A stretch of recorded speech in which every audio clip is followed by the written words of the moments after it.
Fellow citizens, welcome to the 250th annual proclamation of the Declaration of Independence.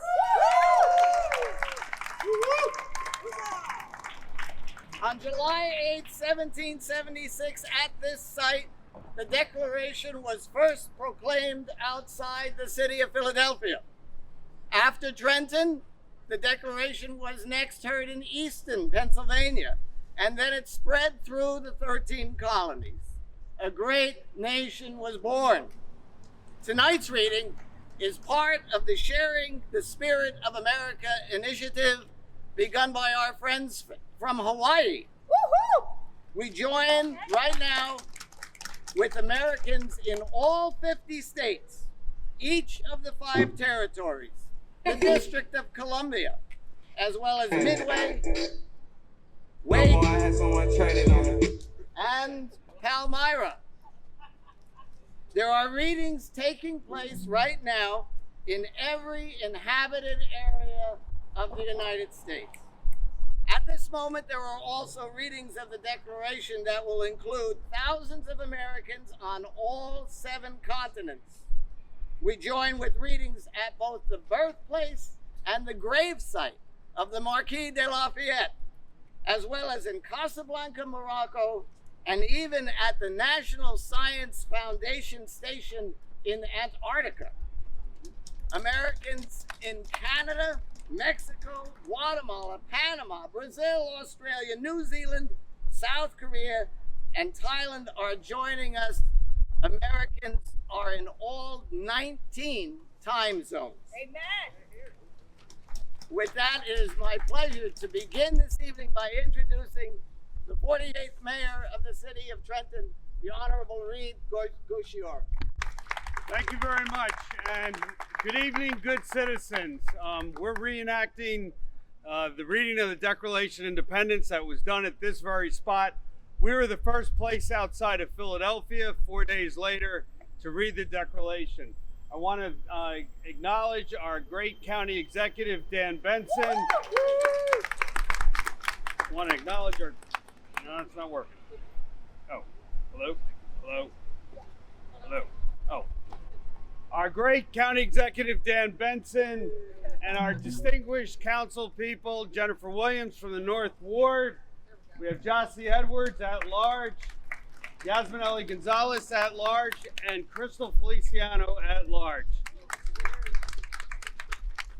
And we hope to form a better union. We've been doing this, perfecting it for 250 years.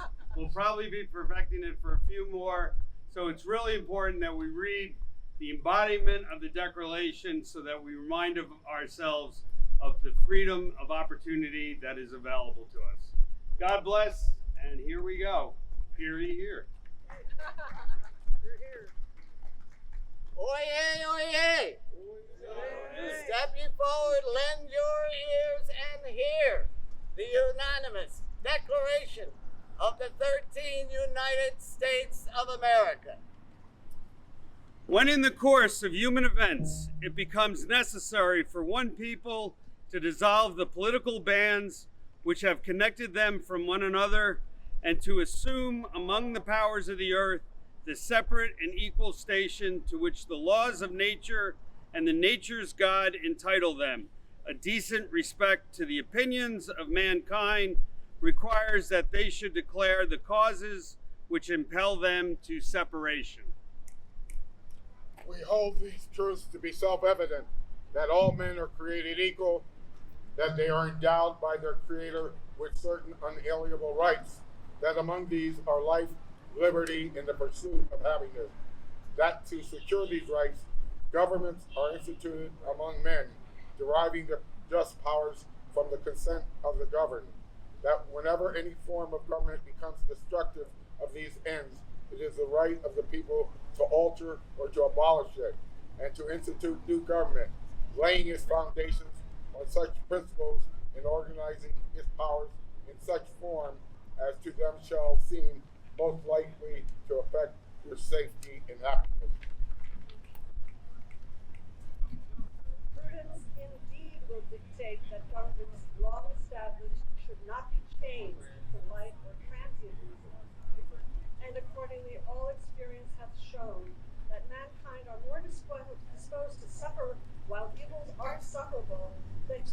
themselves by abolishing the forms to which they are accustomed, but when a long train of abuses and usurpations pursuing invariably the same object evinces a design to reduce them under absolute despotism, it is their right, it is their duty to throw off such government and to provide new guards for their future security. Such has been the patient sufferance of these colonies, and such is now the necessity which constrains them to alter their former systems of government. The history of the present King of Great Britain is a history of repeated injuries and usurpations, all having in direct object the establishment of an absolute tyranny over these states. To prove this, let facts be submitted to a candid world. He has refused his assent to laws, the most wholesome and necessary for the public good. He has forbidden his governors to pass laws of immediate and pressing importance unless suspended in their operation till his assent should be obtained, and when so suspended, he is utterly neglected to attend to them.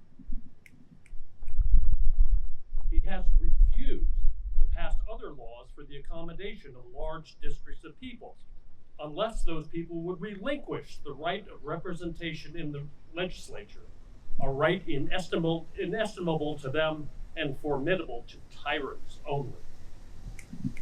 He has called together legislative bodies at places unusual, uncomfortable, and distant from the depository of their public records, for the sole purpose of fatiguing them into compliance with his measures. He has dissolved representative houses repeatedly for opposing with firmness his invasions on the rights of the people. He has refused for a long time after such dissolution to cause others to be elected, whereby the legislative power incapable of annihilation have returned to the people at large for their excuses. The state remaining in the meantime exposed to all the dangers of invasion from without and convulsions within. He has endeavored to prevent the population of these states, for that purpose obstructing the laws for naturalization of foreigners, refusing to pass others to encourage their migrations hither, and raising the conditions of new appropriations of lands. He has obstructed the administration of justice by refusing his assent to laws for establishing judiciary powers. He has made judges dependent on his will alone for the tenure of their offices and the amount in payment of their salaries. He has erected a multitude of new offices and sent peddler swarms of officers to harass our people and to eat their substance. He has kept among us in times of peace standing armies without the consent of our legislatures. He has affected to render the military independent of and superior to the civil power. He has combined with others to subject us to a jurisdiction foreign to our Constitution and unacknowledged by our laws, giving his assent to their acts of pretend legislation. For quartering large bodies of armed troops among us. All right. Huzzah! For protecting them by a mock trial from punishment for any murders which they should commit on the inhabiting of these states. For taking away our charter, abolishing our most valuable laws, and altering fundamentally the forms of our government. For cutting off our trade with all parts of the world. For imposing taxes on us without our consent. For depriving us in many cases of the benefits of trial by jury. For transporting us beyond seas to be tried for pretended offenses. For abolishing the free system of English laws in a neighboring province, establishing therein an arbitrary government, and enlarging its boundaries so as to render it at once an example and punishment for introducing the same absolute rule in these colonies. I repeat, for taking away our charter, abolishing our most vulnerable laws, and altering fundamentally the forms of our government. For suspending our own legislatures and declaring them invested with power to legislate for us in all cases whatsoever.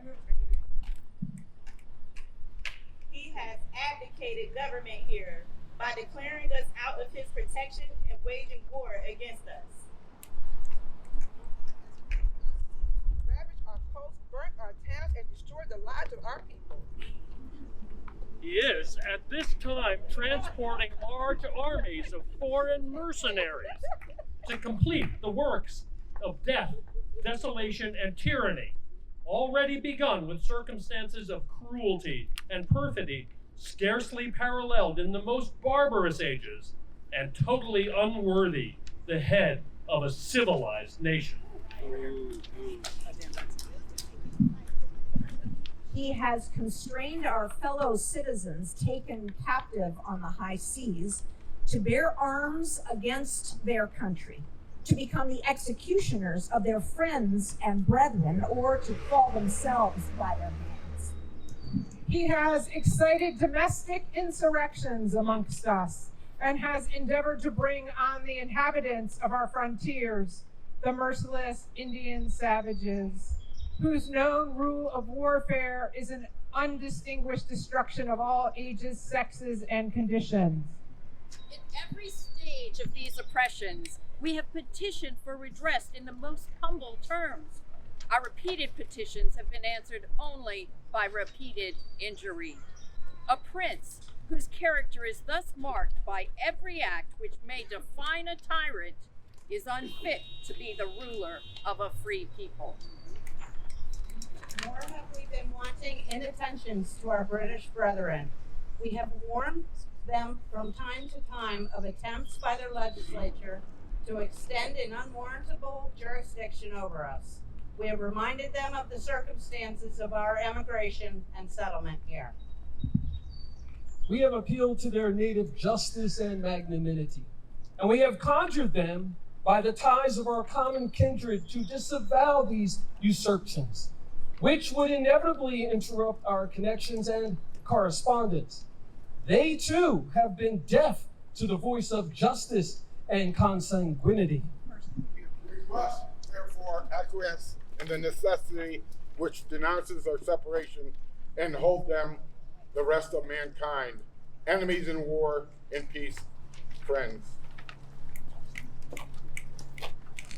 We, therefore, the representatives of the United States of America in General Congress, assembled, appealing to the Supreme Judge of the world for the rectitude of our intentions, do, in the name and by the authority of the good people of these colonies, solemnly publish and declare that these united colonies are, and of right ought to be, free and independent states, that they are absolved from all allegiance to the British Crown, and that all political connections between them and the state of Great Britain is and ought to be totally dissolved, and that as free and independent states, they have full power to levy war, conclude peace, contract alliances, establish commerce, and do all the other acts and things which independent states may do.